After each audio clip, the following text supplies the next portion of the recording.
കോഴിക്കോട് കൊയിലാണ്ടി മണക്കുളങ്ങര ക്ഷേത്രത്തിൽ ആനയിടഞ്ഞ് 3 പേർ മരിച്ച സംഭവത്തിൽ ധനസഹായം നൽകേണ്ടത് ക്ഷേത്ര കമ്മിറ്റിയാണെന്ന് വനംവകുപ്പ് മന്ത്രി എ.കെ. ശശീന്ദ്രൻ. മന്ത്രി രാവിലെയോടെ ക്ഷേത്രവും അപകടത്തിൽ മരിച്ചവരുടെ കുടുംബങ്ങളെയും സന്ദർശിച്ചു. അടുത്ത വർഷം മുതൽ ഉത്സവത്തിന് ആനയെ എഴുന്നള്ളിക്കുന്ന കാര്യം പുനരാലോചിക്കുമെന്ന് ക്ഷേത്രം ഭാരവാഹികൾ പറഞ്ഞു.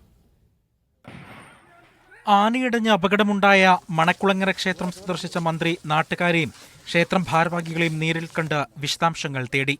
ക്ഷേത്ര കമ്മിറ്റി മനഃപൂർവ്വം ഉണ്ടാക്കിയ അപകടമല്ല, നാടിന്റെ പ്രശ്നമായതുകൊണ്ട് സർക്കാർ നിഷ്പക്ഷമായി തന്നെ നിയമ നടപടിയുമായി മുന്നോട്ട് പോകുമെന്നും മന്ത്രി പറഞ്ഞു.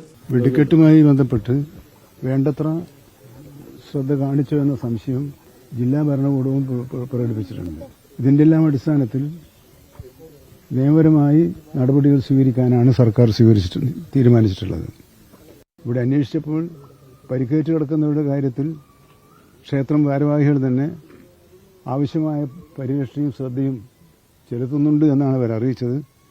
അത് അവർ കൂടുതൽ കാര്യക്ഷമമാക്കേണ്ടതാണ് എന്ന് നിർദ്ദേശിച്ചിട്ടുണ്ട്. മരിച്ചവരുടെ കുടുംബങ്ങൾക്ക് സാധ്യമായ സഹായങ്ങളെല്ലാം ചെയ്യുമെന്നും ഇൻഷുറൻസ് തുക കിട്ടിയാലുടൻ ധനസഹായത്തിന്റെ കാര്യത്തിൽ തീരുമാനമുണ്ടാകുമെന്നും ക്ഷേത്രം ഭാരവാഹികൾ പറഞ്ഞു. പരമാവധി എല്ലാ ചട്ടങ്ങളും പാലിച്ചിട്ടുണ്ട്. അശ്രദ്ധയുണ്ടായിട്ടുണ്ടെങ്കിൽ സമഗ്രമായ അന്വേഷണം നടക്കട്ടെ എന്നും അവർ പ്രതികരിച്ചു. നമ്മൾ അറിയുന്ന തരത്തിലുള്ള എല്ലാ പ്രിക്കോഷൻസും ഞാൻ കഴിഞ്ഞ ദിവസം പറഞ്ഞിട്ട് അതേപോലെ തന്നെയാണ് പോയിട്ടുള്ളത്. അപ്പോൾ അന്വേഷണം എന്താണ് കണ്ടെത്തുന്നുള്ളത് നമുക്ക് നോക്കാം. എന്തായാലും മന്ത്രി നിഷ്പക്ഷമായ ഒരു അന്വേഷണമാണ് പറഞ്ഞിരിക്കുന്നത്. ആരെയും കുറ്റപ്പെടുത്തുന്നില്ല. നമ്മുടെ ഉത്സവമായതിനെ കൊണ്ട് പല കാര്യങ്ങളുണ്ടാവാം, അശ്രദ്ധപ്പെട്ടതുണ്ടാവാം. അത് അന്വേഷണം കൂടി അറിയുള്ളൂ മന്ത്രി പറഞ്ഞിരിക്കുന്നത്. അതോടെ എന്തായാലും ഞാൻ സഹകരിക്കുന്നത്. ആന ഒഴിവാക്കുന്നതിലേക്ക് നമുക്ക് വലിയൊരു ചർച്ച, പൊതുജനങ്ങളെ ആദ്യം നമ്മൾ ബോധവൽക്കരിക്കണമല്ലോ. അല്ലാതെ വിശ്വാസികളെ ബോധവൽക്കരിക്കാതെ നമുക്ക് ഒന്നും നടത്താൻ കഴിയില്ലല്ലോ. അപ്പൊ ആ രീതിയിലേക്ക് കൂടി നമ്മൾ ചിന്തിക്കേണ്ടതായിട്ടുണ്ട്. വ്യാഴാഴ്ച രാത്രിയാണ് മണക്കുളങ്ങര ക്ഷേത്രത്തിൽ ആനയടഞ്ഞ് അപകടമുണ്ടായത്. ക്ഷേത്രത്തിനും ആന ഉടമകൾക്കും വീഴ്ച സംഭവിച്ചതായി സോഷ്യൽ ഫോറസ്ട്രി വിഭാഗം റിപ്പോർട്ട് നൽകിയിരുന്നു.